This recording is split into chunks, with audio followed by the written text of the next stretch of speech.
वज़ीर आला सिंध सैयद मुराद अली शाह को गुल प्लाजा में आतिशदगी से मुतल्लिक कमिश्नर कराची और डिप्टी कमिश्नर साउथ की रिपोर्ट पेश कर दी गई है। रिपोर्ट में बताया गया है कि गुल प्लाजा में आतिशदगी का वाक़या रात 9:45 से 10:15 तक के दरमियान पेश आया। सान्हा में अब तक 1200 से ज़ायद दुकानें जल गई हैं। फायर ब्रिगेड की कार्रवाई के बाद आग पर 60 से 70% काबू पा लिया गया है, जबकि हादसे में 6 अफराद जाम बहक हो चुके हैं, 22 अफराद जख्मी हुए हैं। वज़ीर आला सिंध ने गुल प्लाजा आतिशदगी में कीमती इंसानी जानों के ज़िया पर गहरे दुख का इजहार किया है। वज़ीर आला सिंध ने जख्मियों को बेहतरीन तिबी सहूलियात फराहम करने की भी हिदायत कर दी है।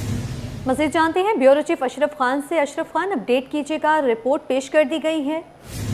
जी, यहाँ पे देखा जाए ये इब्तिदाई रिपोर्ट है जो वज़ीर आला सिंध सैयद मुराद अली शाह को गुल प्लाजा में आतिशदगी से मुतल्लिक कमिश्नर कराची और डिप्टी कमिश्नर साउथ की रिपोर्ट पेश कर दी गई है।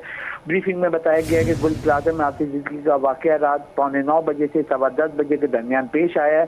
गुल प्लाजा आतिशदगी के नतीजे में जो 1200 से ज़ायद दुकानें जल गई हैं। ब्रीफिंग में ये भी बताया गया है कि फायर ब्रिगेड की कार्रवाई के बाद अब तक आग पर 60 से 70% काबू पा लिया गया है। वज़ीर आला सिंध को ब्रीफिंग में बताया गया कि हादसे में जो 6 अफराद जाँ बहक जबकि 22 अफराद जख्मी हुए हैं।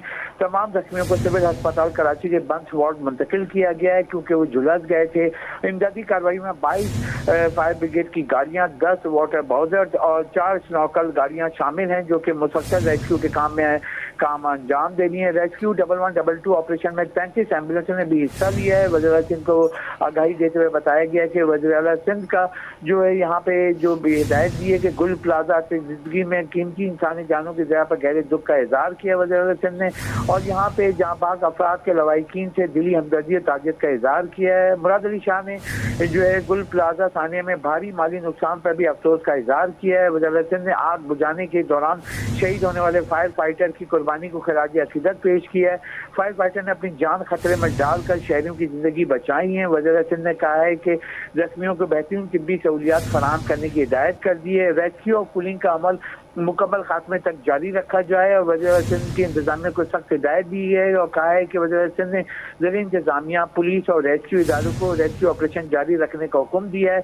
इंतजामिया पुलिस आग के मुकम्मल खात्मे और सूरत-ए-हाल के मामूल तक आने तक काम करती रहेंगी और यहाँ पे वज़ीर आला सिंध ने वाक़े की वजूहात जानने के लिए तहकीकात का हुक्म दे दिया। आइंदा ऐसे वाक़यात से बचाव के लिए हिफाजती इक़दाम मज़ीद मौसर बनाए जाएँ। वज़ीर आला सिंध ने सख्त हिदायत दी है और कहा है कि आवाम के जान और माल के तहफ़्फ़ुज़ के लिए तमाम इदारे हमेशा अलर्ट और तैयार रहें। सिंध हुकूमत ने ताजिर बरादरी को ना पहले अकेला छोड़ा है और ना अब छोड़ेगी। मुझे जानी नुकसान का शदीद दुख हुआ है और कहा है कि जो यहाँ ताजिरों का माली नुकसान हुआ है उसके भी बैठ कर हम बात करेंगे और जो सूरत-ए-हाल है इंतहाई अफसोसनाक है और दुख का ये समा है। जी ठीक है अशरफ खान, आपका शुक्रिया।